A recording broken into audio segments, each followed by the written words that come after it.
Hello नमस्ते। आज म तपाईहरुलाई माइक्रोसफ्ट एक्सेलको बारेमा केही छोटकरीमा जानकारी लिएर आइसकेको छु। अब ढिला नगरिकन म माइक्रोसफ्ट एक्सेलको आज म इन्ट्रोडक्सन गर्न चाहन्छु। यहाँहरु सबैलाई यो माइक्रोसफ्ट एक्सेल तपाईले यहाँ हेरिरहनु भएको छ र माइक्रोसफ्ट एक्सेलको यस पेजलाई वर्कबुक भनिन्छ र वर्कबुक र यो अहिले हाइलाइट भएको जुन एरिया छ यसलाई सेल भनिन्छ। यसको सेललाई यसको नाम हुन्छ जुन नाम माथि दिएको छ यहाँ देख्नु भएको छ D20 D14 यो सेलको नाम हो। यो चारैतिरबाट बन्द आकारमा रहेको आयतकारको यसको नाम यसलाई नेम प्लेट भनिन्छ। यसलाई नेम प्लेट भनिन्छ। यसमा तपाईको नाम भन्ने बुझिन्छ। बी तलदेखि माथिसम्मकोलाई यसलाई कोलम भनेर चिनिन्छ। यो देख्नुभयो यसलाई रो भनिन्छ। यो देख्नुभयो यो रो भनिन्छ। र टोटल रो कति छन् भनेर तपाईले टोटल रो कति छन् भनेर तपाईले यहाँ हेर्न सक्नुहुन्छ। यहाँ देख्नुभयो टोटल रो यति छन्। यिनको गणितीय भाषामा कति छन् भनेर तपाईले हिसाब गर्न पनि सक्नुहुन्छ। त्यस्तै गरेर यहाँ देख्नु भएको छ म फेरि फर्स्ट सेल र लास्ट सेलमा गइरहेको छु र फेरि तपाईको अब टोटल कलम कति भनेर पहिला हेर्नुभयो भने टोटल रो तल लेख्नुहुन्छ। रो कति छ र कलम कति छ भन्ने कुराकानी आज छोटकरीमा हामी यो जान्न पायौं। र यसै बीच मध्येमा यो फाइल र माथिको चाहिँ यो हेडर लाइन छ। यो हेडर लाइनलाई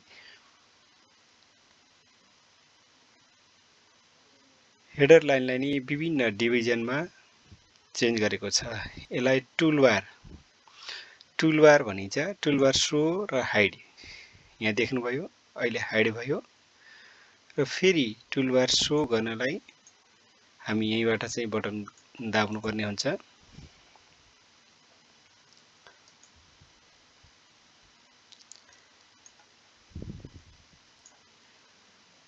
टुलबार शो र हाइड यहाँ देख्नुभयो यो पिन गरिसकेपछि यो शो हुन्छ। यो होम बटनमा छ। होम बटन भित्र के परिरहेका छन् यहाँ हेर्नुस् त। यतातिर क्लिपबोर्ड भित्र printer, format printer, copy, cut, paste आदि इत्यादि पर्छन्। पेस्ट भित्र पनि मस्तै ओहरु छन् र त्यसै अन्तर्गत यतातिर आएर फन्ट साइजहरु यहाँ देख्नु भएको छ। फन्टहरु तलमाथि के छ भनेर जान्न पाइन्छ। फेरि एलिमेन्ट फन्टलाई र प्याराग्राफ कसरी लेख्ने के गर्ने भन्ने विषयमा यहाँ जानकारी दिएको छ। र नम्बर अफ यो एक्सेलमा एकाउन्टको काम गर्ने भएको हुँदाखेरि नम्बर, पर्सेन्टेज अब कसरी कतिमा कमा दिने, कुन करेन्सी भन्ने चीज छुट्याउने यो नम्बरले दिन्छ। र यहाँ चाहिँ देख्नुभयो चाहिँ कन्डिसनल अफ फर्मेटिङ यहाँ देख्नुभयो नि यो माइनस, प्लस र बिक्री मार्क काट्टे आदि इत्यादि सबै चीज यो फर्मेट कन्डिसनल अफ फर्मेटिङबाट यो छुट्याइन्छ। अब यहाँ देख्नुभयो फर्मेट एज अ टेबलको फर्मेट कसरी बनाउने, कुन टेबल बनाउने भन्ने विषयहरु यहाँबाट छुट्याइन्छ। त्यस्तै चाहिँ सेल यहाँ देख्नु भएको छ।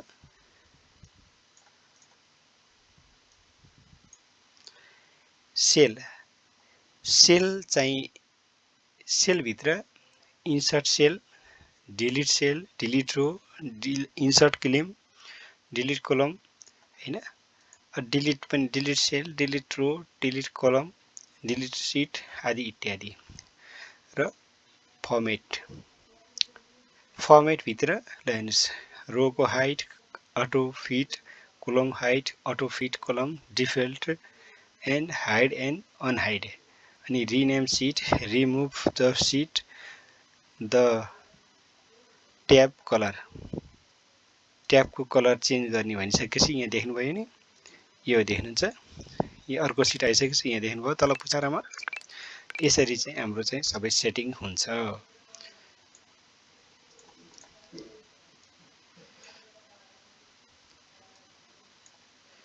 अनि यतातिर चाहिँ यो सर्ट एन्ड फिल्टर पनि यही छ र यो चाहिँ सर्च बार पनि यही छ, यहाँ देख्नुभएको छ।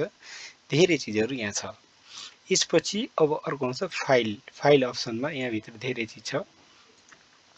यसपछि आउँछ हाम्रो इन्सर्ट ट्याब भित्र फर्स्टमा आयो पायो टेबल भनेपछि यसले एकदम सटिक रूपमा धेरै कामहरू गर्छ। र रिकमेन्डेसन पायो टेबल भनेको छ, यो पनि त्यसको रिजल्ट आउँछ, यो टेबलहरू फर्मेटिङ चेन्ज गर्ने। र त्यसपछि आयो पिक्चर अनि सेप, आइकोन, 3D मोडल अनि स्मार्ट आर्ट, स्क्रिनशट आदि इत्यादि इन्सुलेसन भित्र पर्यो। त्यसपछि चार्ट टेबल भित्र पनि यहाँ हेर्नुहोस् चाहिँ धेरै किसिमका चार्टहरू चाहिँ यहाँ आइसकेका छन्। र स्न्यापर लाइन हामीले जस्तै कि अब यो धेरै जस्तो चाहिँ अङ्कगणितीय हिसाबलाई पाइ चार्टमा देखाउँदाखेरि इत्यादि आउँछ नि, यो देखाउने तरिका यहाँ आयो। त्यसपछि सर्ट एन्ड फिल्टरको लाइनहरू यहाँ देख्नुभयो। त्यसपछि लिङ्क, यसमा हाइपर लिङ्कहरू एड गरिन्छ, लिङ्कहरू यसरी जोडिन्छ। त्यसपछि आयो टेक्स्टको line, text box, header and footer and word art, यो अलि अलग किसिमको आर्टहरू लेख्ने र सिग्नेचरहरू एड गर्ने, अब्जेक्टहरू एड गर्ने देख्नुभयो। र symbol of the education and symbol देख्नुहुन्छ, यहाँ सबै आदि इत्यादि, यी सबैहरू यस ट्याबबाट आउँछ। त्यसपछि ड्र आयो, ड्रमा तपाईँले यसमा चाहिँ यो ड्रबाट ल्याइन्छ, यसरी यहाँ ड्र गर्न सक्नुहुन्छ, आकृति खिचेर यहाँ आउँछ, त्यसरी यसरी ड्र गर्न सक्नुहुन्छ, यसरी चाहिँ लेख्न सक्नुहुन्छ। अनि एड अ पेन हाइलाइट यसरी गर्न सक्नुहुन्छ, यसरी चाहिँ रहन्छ। यो सबै चिजहरू यहाँभित्र चाहिँ रहन्छ। अनि इन्क टु द सेप भन्छ, सेपभित्र चाहिँ रङ भर्नी भन्छ यसले। अनि त्यसपछि इन्क टु द मार्क्स, अनि हेल्प केही चाहियो भने यहाँबाट लिने। यो चाहिँ मेरो प्राइभेट चाहिँ बनाएको टुलबार हो है। यसभित्र मैले चाहिँ मेरो क्यामेरा फोटो खिच्नको लागि, स्क्रिनसट लिनको लागि, फर्मको लागि र सेभ गर्नको लागि, सेभ एज गर्नको लागि, रिड गर्नको लागि, रिफ्रेस अल यी आदि इत्यादिको लागि मेरो आफ्नै टुलबार क्रिएट गरेर पनि म यहाँ राखिसकेको छु, यहाँ स्क्रिनमा देखिए जस्तै गरी। र पेज लेआउटभित्र पनि अब हामी चाहिँ धेरै किसिमका चाहिँ उहरू गर्न सक्छौँ। अब मैले यसलाई चाहिँ फेरि म इरेजरले मेटाउने गइसकेको छु है। अब पेज लेआउट, यो पेज लेआउट भने पनि एकदम मेन पोइन्ट पर्छ है। पेज लेआउटभित्र सर्वप्रथम त फन्टको थिम्सहरू कसरी लिने, के गर्ने हैन भन्ने कुराहरू यहाँ 1 नम्बर पोइन्टमा बेसिकमा यो आइसक्यो।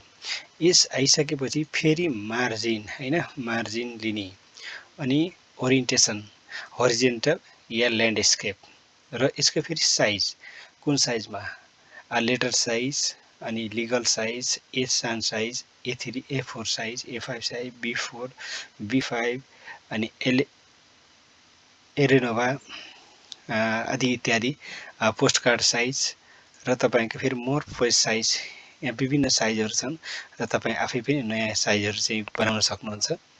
र त्यसपछि फेरि प्रिन्ट एरिया पनि त्यति नै महत्त्वपूर्ण रहन्छ।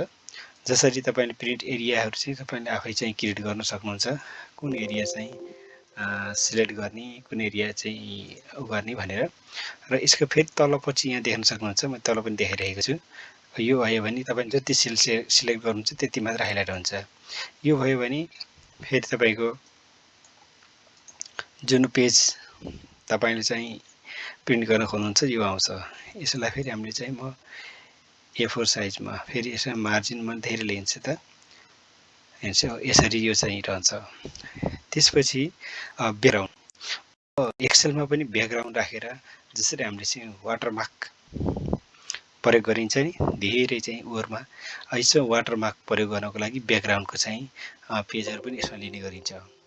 अनि त्यसपछि प्रिन्ट टाइटल टाइटल प्रिन्ट गर्नु पर्यो भने तपाईँको जसरी अब हामीले कुन रोलाई चाहिँ डबल 10वटा सिट 20वटा सिटमा एकैचोटि गर्नुपर्ने हुन्छ त्यसको लागि चाहिँ हामीले यो अप्सन प्रयोग गरिन्छ।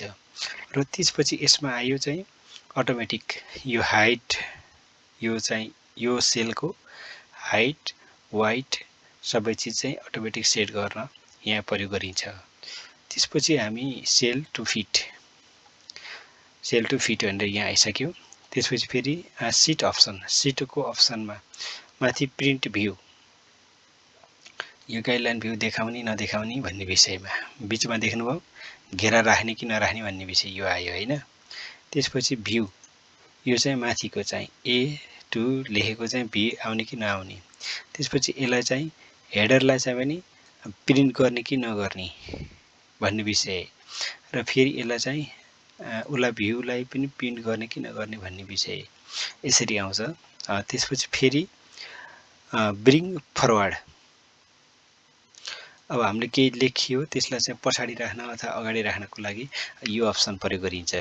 यो अप्सन फेरि सेन्ड ब्याकवर्ड यो पछाडि राख्न त्यो अगाडि राख्न हैन। यसै गरी विभिन्न कलमहरू विभिन्न सेक्सनहरूलाई अलग अलग मिलाएर गरिन्छ। अनि एलाइन चाहिँ यसलाई बीचमा राख्ने कि सेलमा फिट गर्ने कि आदि इत्यादि इरो चाहिँ यहाँ भेटिन्छ।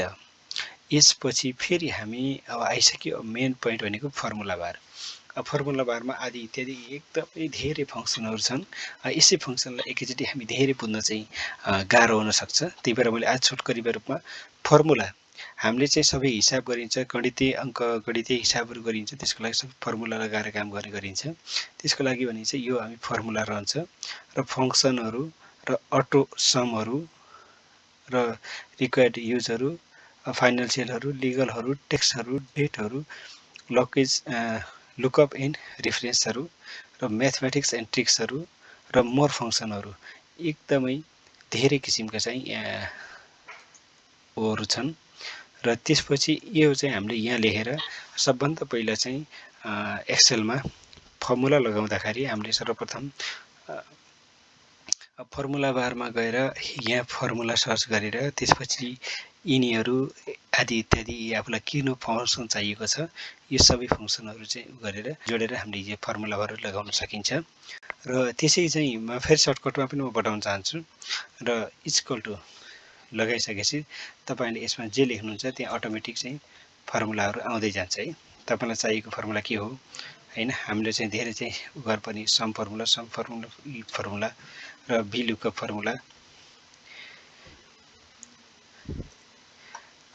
फर्मुला आदि इत्यादि चाहिँ फर्मुलाहरू यसरी चाहिँ रहन्छ। र डेटा फर्मुला बारमा चाहिँ त्यो भयो। त्यसपछि चाहिँ define name use formula create selection define आदि इत्यादि र सो फर्मुला इरर फर्मुला हैन। अब धेरै किसिमका चाहिँ यहाँ आइरहन्छन्। त्यसपछि फेरि फर्मुला ट्याबमै चाहिँ म हाइलाइट गरेलाई यता क्याल्कुलेसन छ क्याल्कुलेटर छ र इरो कन्भर्ट छ इरो फर्मेटिङ छ कन्भर्सेसन छ। एकदमै धेरै किसिमका चाहिँ फर्मुलाहरू यसबाट हामी गर्न सकिन्छ। र डेटा ट्याब पनि एक्सेलमा काम गर्नको लागि अत्यन्तै महत्त्वपूर्ण चाहिँ भाग पर्छ। यो डेटा ट्याब कसरी महत्त्वपूर्ण भाग पर्छ भन्नुहुन्छ भने गेट डेटा हामीसँग आएका चाहिँ फाइलहरू एक्सेलमा पनि हुन सक्छन् वर्डमा पनि हुन सक्छन् पिडिएफमा पनि हुन सक्छन् अन्य चिजहरूबाट। त्यसबाट हामीले चाहिँ फाइलहरू चाहिँ लिने एक्सेलमा लिने कि फ्रम टेक्स्टबाट लिने कि फ्रम HTML लिने कि XML लिने कि फ्रम अदर फोल्डरबाट लिने कि भन्ने विषयहरू हामी यहाँबाट लिने गर्छौँ। र फ्रम डेटाबेस फर्मुलाबाट अब लिँदाखेरि हाम्रो चाहिँ एक्सेलको जस्तै चाहिँ सिटहरू हुन्छन् र यसबाट चाहिँ हामी कसरी लिने भन्ने यहाँ सिकिन्छ। र फ्रम अलग source from table from web from data from OBS from bank query आदि ब्ल्याङ्क इन्क्वायरी आदि इत्यादि यसबाट लिइन्छ। यसपछि चाहिँ फर्म एसएस भन्ने पनि एउटा नयाँ अलगै सफ्टवेयर छ। यो एक्सेलकै माइक्रोसफ्ट अफिसकै अफिसर हो। यसपछि अब मर्जहरू, कम्बाइन क्वेरी गर्नको लागि अनि लन्च पावर क्वेरी र डेटा सोर्स र सेटिङ र क्वेरी अप्सन आदि इत्यादि यसबाट हुन्छ। र फेरि फर्महरू CSV फाइल र टेक्स्ट फाइल, यसभित्र पनि धेरै किसिमका फङ्सनहरू छन्। यसैभित्र पनि हामी चाहिँ धेरै किसिमका चाहिँ गर्नु। आज हामी यसको छोटकरीमा परिचय मात्र गर्न गइरहेका छौँ। छोटकरीमा परिचय मात्र चाहिँ गर्ने क्रममा यहाँ तपाईँहरूलाई चाहिँ मैले अहिले त्यसको विशेष कुराहरू चाहिँ गर्न गइनँ। र टेक्स्ट फाइल र CSV फाइल भनेका यिनी फाइलका प्रकारहरू हुन्। ती प्रकारहरू कसरी गरिन्छ भन्ने विषयमा हामी फेरि पछि सिक्दै जानेछौँ। र फ्रम वेबसाइटबाट हामी कसरी चाहिँ यहाँ डेटा लिन्छौँ, हामीले चाहिँ अब डेली डेटा र मिनेटमा डेटा, अटोमेटिक डेटा हामी कसरी लिने, कसरी चाहिँ तिनीहरू चाहिँ अपडेट गरिरहने भन्ने विषय पनि यसबाट हामीले चाहिँ लिन सकिन्छ। फ्रम टेबल अफ रेन्ज हैन, हामी चाहिँ अब यो अलग अलग सिटका अलग अलग टेबल रेन्जहरूलाई हामी कसरी लिने भन्ने विषयमा हामी यसरी चाहिँ सिकाउन चाहिँ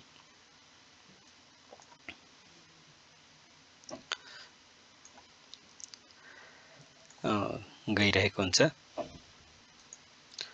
र यसै बिचमा फेरि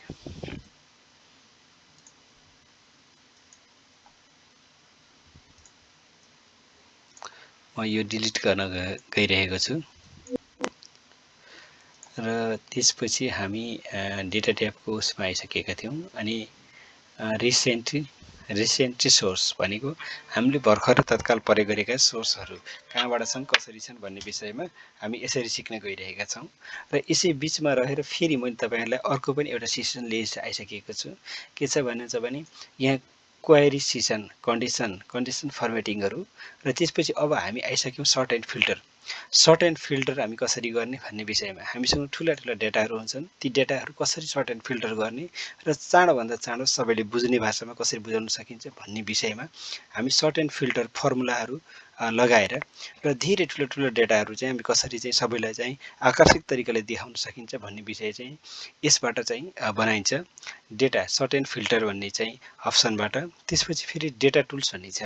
डेटा टुल्स भन्ने पनि यसभित्र चाहिँ टेक्स्ट टु कलम, अब हामीले अलग अलग लेखेका कलममा अलग अलग लेखेका अक्षरहरू हुन्छन्, तिनीहरूलाई कलममा चाहिँ कलम वाइज चाहिँ चेन्ज गर्न पर्ने हुन्छ। हामीसँग धेरै समय चाहिँ थोरै हुन्छ हैन। यो विषयलाई पनि हामी यसरी चाहिँ बताउन गइरहेका छौँ। र यसै बिचमा फेरि फ्ल्यास फिल भन्ने पनि एउटा अप्सन छ, जुन कि मल्टिपल चाहिँ सेलहरूमा एकैचोटि कसरी लेख्ने भन्ने विषयमा हामी यसरी चाहिँ सिकाउन गइरहेका छौँ। त्यसपछि रिमुभ भन्ने चाहिँ अप्सन पनि हामी जब कपी धेरै गरिन्छ एकैचोटि हैन, एकैचोटि कपी धेरै गरिसकेपछि अथवा चाहिँ अब एउटै नाम डबल त्रिबल आइसक्यो भने त्यसलाई कसरी फिल्टर गर्ने भन्ने विषयमा रिमुभ डुप्लिकेट अप्सन चाहिँ प्रयोग गरेर हामीले यसलाई काम गर्न सक्छौँ। डेटा भ्यालिडेसनभित्र यहाँ धेरै किसिमका छन्। डेटा भ्यालिडेसनबाट हामी चाहिँ यहाँ देख्न सक्नुहुन्छ इनपुट म्यासेज हैन, म्यासेजहरू हामीले के राख्न सकिन्छ, इरर अलर्टमेन्ट केही राख्न सकिन्छ, सेटिङ गर्न सकिन्छ। र सेटिङभित्र पनि हामी धेरै किसिमका चाहिन्छन्, एनी भ्यालु, व्हेल नम्बर, धेरै किसिमका चाहिँ सेटिङहरू डेटा भ्यालिडेसन गरिन्छ। र कन्सोलिडेट डेटा, अब डेटा कन्सोलिडेट गर्ने यो चाहिँ अहिले नयाँ आएको फिचर मध्येमा पर्छ। यसबाट हामीले पहिला हामीले चाहिँ के भन्छ यो पहिला हामीले चाहिँ के छ यो पायो टेबलबाट डेटा गर्थ्यौँ भने अहिले चाहिँ कन्सोलिड